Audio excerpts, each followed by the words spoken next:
Hello, friends. This is Dave Hurwitz, executive editor at ClassicsToday.com, here with Volume 4 of Naxos' orchestral works of Toshio Hosokawa, who is one of Japan's primary contemporary composers. He was born in 1955. Now, I haven't heard Volumes 1 through 3 yet. I have them, and I'm going to go through them. So we're going to cover the whole series. But this is the latest, and I'm sort of starting at the end because this one just popped up first, and I got really curious.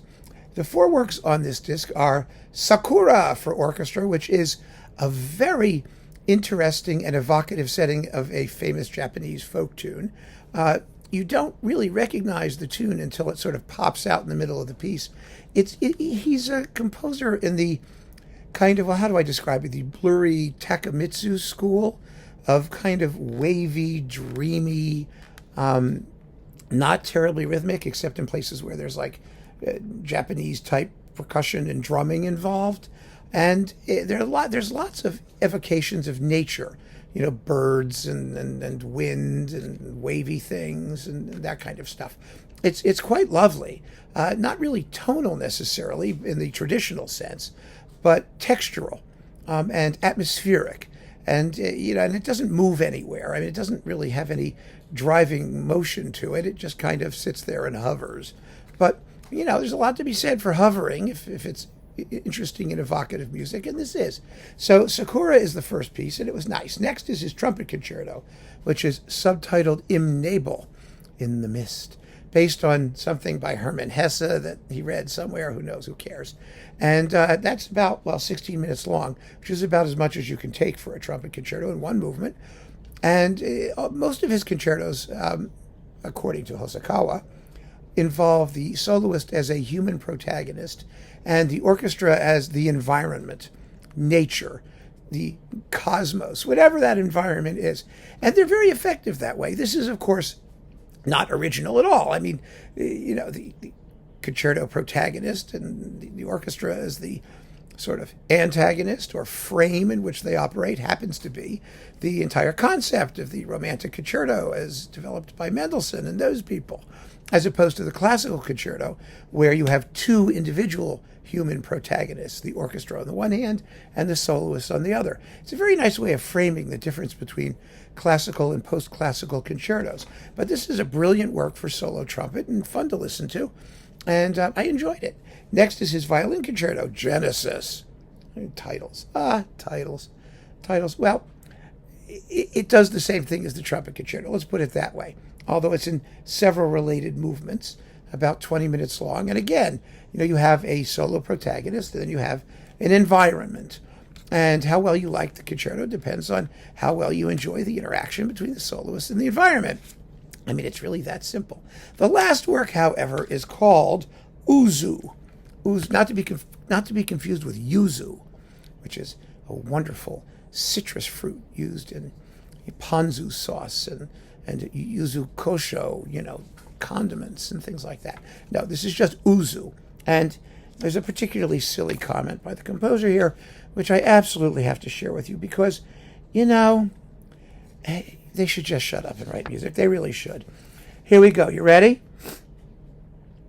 I am deeply influenced by the sho instrument used in gagaku. The sound of the sho this has nothing to do with, by the way, what you hear in this piece. The sho is articulated by the slow exhale and inhale of the player. In this way, the sound is produced within time that seems to circulate.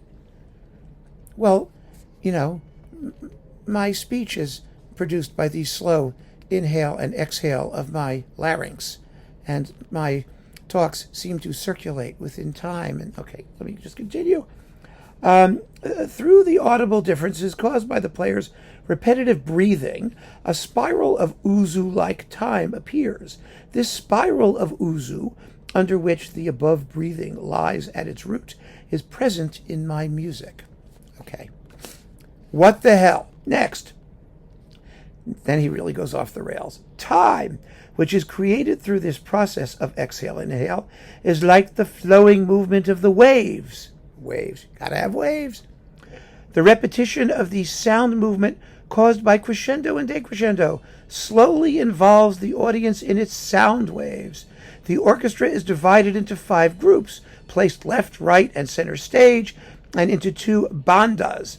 The subtle difference caused by the repetition of these sound waves form a spiral in sound, and I myself am eager to musically experience a feeling of inebriation, which will likely be formed inside the spiral. Not outside the spiral, inside the spiral.